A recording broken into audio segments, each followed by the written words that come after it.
Continuamos platicando con el maestro Arturo Muñoz Villalobos respecto de esta disminución en su valor de nuestra moneda, específicamente frente al dólar, frente al euro, y que la posibilidad de que puedan modificar en los Estados Unidos sus tasas de interés y cuál sería el efecto que pudiese provocar hacia nuestro país. Parece ser que para el tipo de cambio pudiese ser positivo, pero hay que esperar la reacción y qué es lo que haría nuestro país al respecto. Adelante, te seguimos escuchando. La verdad es que estamos aprendiendo mucho, licenciado. Gracias. Mira, sí, una modificación en la tasa de referencia de los Estados Unidos, el impacto que puede, en un primer impacto puede generar disminuir la presión que se está teniendo sobre el dólar. ¿Sí? Ok, o sea que nuestra moneda... Eso puede propiciar que ya no haya tanta presión por demanda de dólares, porque en este momento lo que no hay son dólares. Que entonces estos que le están estos agentes económicos que le están apostando al dólar decidan apostarle a otro mecanismo. Perfecto. ¿Sí? Okay. Y esto puede aligerar esa presión que está generando en el mercado cambiario. Y no tener que estar subastando tanto de nuestra reserva. Sí, exactamente. Entonces habría que esperar, y creo que en ese sentido la autoridad monetaria de nuestro país, el Banco de México, espera esa reacción. ¿Sí? En primer lugar, saber de qué nivel va a ser ese movimiento de la tasa de... Una, si se va a dar, cuándo se va a dar, y de qué nivel es. Y dos, cuál es el impacto, por ejemplo, en el mercado cambiario. Se ha escuchado mucho de que hay posibilidades de que se dé. Sí. Sin embargo, mira, hay varias posiciones. Hay países que inclusive, por ejemplo, el propio Fondo Monetario Internacional le ha pedido a la Reserva Federal de Estados Unidos que mantenga su tasa y que inclusive esta decisión la lleve hasta el 2016. Y hay otra posición de otras naciones que le dicen, oye, ya súbela, ¿no? Ya toma la decisión en este momento. Ellos esperaban observar resultados del comportamiento de la economía, el nivel de empleo, el nivel de la actividad económica, para ver si en este momento ya están en esas condiciones para poderla subir. Pero insisto, hay varias posiciones en el mundo, ¿no? ¿En qué situación piensas que está ahorita Estados Unidos y si realmente en la situación económica en la que se encuentra es factible que efectivamente la suba? Yo considero, de acuerdo a los datos, por ejemplo, el nivel de empleo que se ha venido recuperando. Okay. Si no mal recuerdo, en el último mes se generaron 177,000 empleos en la economía norteamericana. No al nivel estimado, que eran 190,000 empleos, pero es un dato positivo. No en la expectativa que se había generado, pero es positivo. Igual el nivel de crecimiento de la economía de los Estados Unidos, que está cercano al 2%. Okay. Entonces, esto sí son elementos que permiten estimar que sí se puede dar un movimiento de la tasa, y sobre todo en la próxima reunión de la Reserva que se va a llevar a cabo a mediados de este mes, ¿no? Ok. Sí. Entonces, a pesar de que hay países y algunas instituciones financieras internacionales como el Fondo Monetario que pudiesen darle recomendación al gobierno de que lo hiciera hasta el 2016, pudiese tomarse la decisión de que a lo mejor fuera antes. Sí, claro. Eso ayudaría a nuestra moneda, comentabas, ¿verdad? Sí, definitivamente. Sí, puede ayudar a quitarle presión al mercado cambiario, ¿no? Regresando a los factores internos que influyen en todos estos aspectos económicos de nuestro país, me gustaría que nos comentaras de nueva cuenta algunos de ellos y que además nos pudieras dar algunas recomendaciones sobre todo al sector productivo, ya que ahorita estamos en una situación un poquito complicada en la toma de decisiones, porque pues no sabes si es bueno generar un financiamiento para la política económica de las familias en México, pues lógicamente tratar de disminuir el consumo y algunas recomendaciones correlacionadas con todos los factores internos que se nos están vinculando para que podamos sacarle mayor provecho a tus conocimientos, licenciado. Claro, mira, yo creo que hay varios elementos. Digo, las reformas estructurales es un instrumento interesante, que son reformas que se tendrán que ir instrumentando en el tiempo. Hay reformas, por ejemplo, la reforma educativa, la reforma en telecomunicaciones, la reforma energética, que que se empiezan a instrumentar. O sea, no es el hecho de que se hayan aprobado, vienen las leyes secundarias y viene toda la instrumentación que esto va a implicar en distintos temas.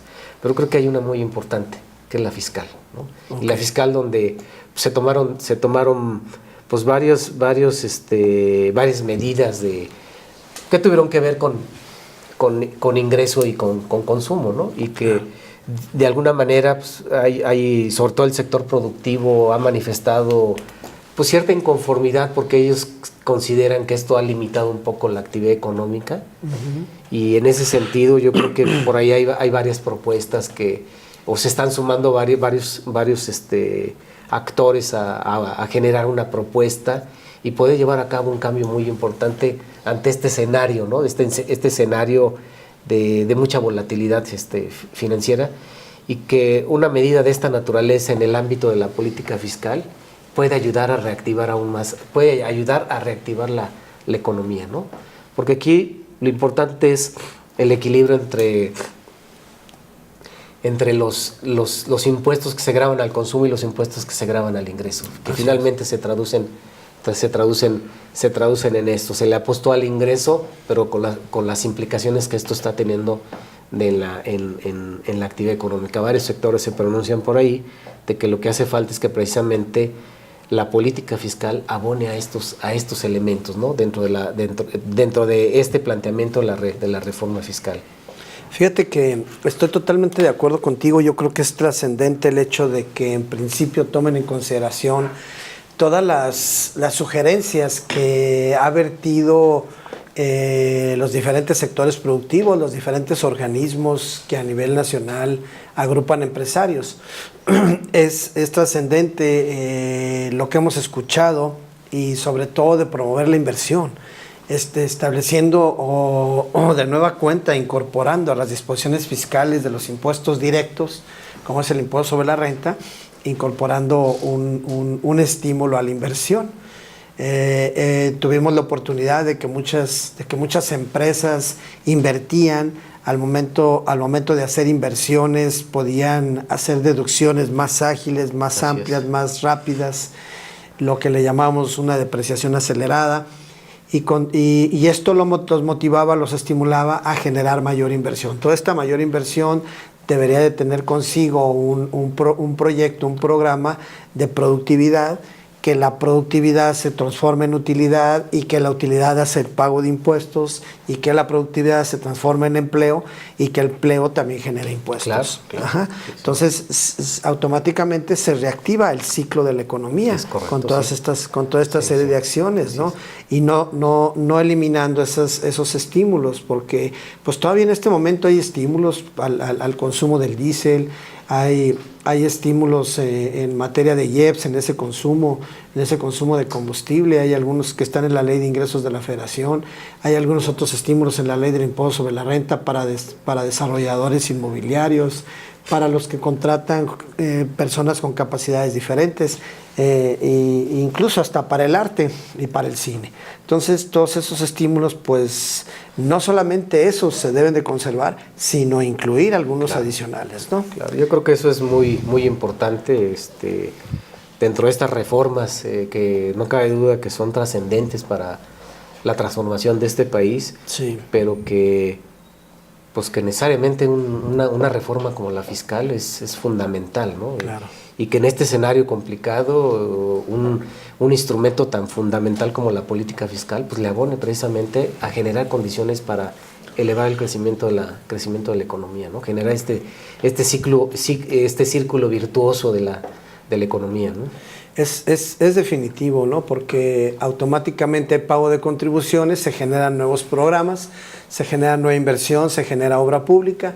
Todo esto genera empleo, genera seguridad y genera todo lo que es necesario. Claro. En verdad, también una política interesante que está siguiendo la autoridad hacendaria, pues en este momento es el ataque a la evasión. Claro. De una manera muy frontal.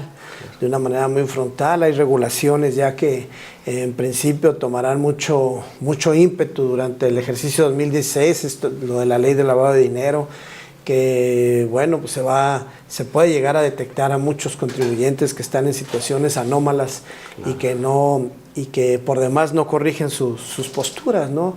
Vemos aspectos de acciones de fiscalización por parte de la autoridad hacendaria muy fortalecidos, metas de recaudación en ese sentido, porque pues desgraciadamente aquí en nuestro país se han seguido muchas prácticas indeseables lógicamente para la autoridad, que definitivamente rompen ese ciclo virtuoso que comentas, que es parte del aspecto económico de nuestro país, y que bueno, la verdad es que los mexicanos ya debemos de no solamente estar pensando en que a lo mejor nuestros recursos que aportemos van a estar mal administrados, sino pensar en que la aportación y que esos recursos, bueno, tendrán un efecto económico en la vida de los mexicanos, ¿no? Sí, es correcto, comparto totalmente ese punto de vista, ¿no? Y digo, van acompañados el diseño de este tipo de políticas, de reformas, pues van acompañados de varios instrumentos, ¿no? La entrada en vigor reciente, que todavía falta instrumentarla,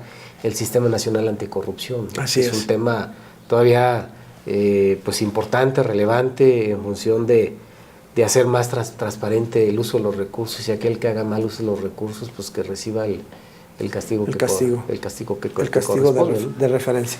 Muy bien, licenciado, de nueva cuenta vamos a ir a una breve pausa, ya llegamos al último bloque de nuestro programa, pero sí nos gustaría que nos platicaras un poquito más de manera más profunda, ¿por qué sientes que a lo mejor las reformas estructurales que se dieron en estos primeros 3 años del gobierno actual, pues han tenido a lo mejor por un lado ciertas fortalezas y por otro lado ciertas debilidades?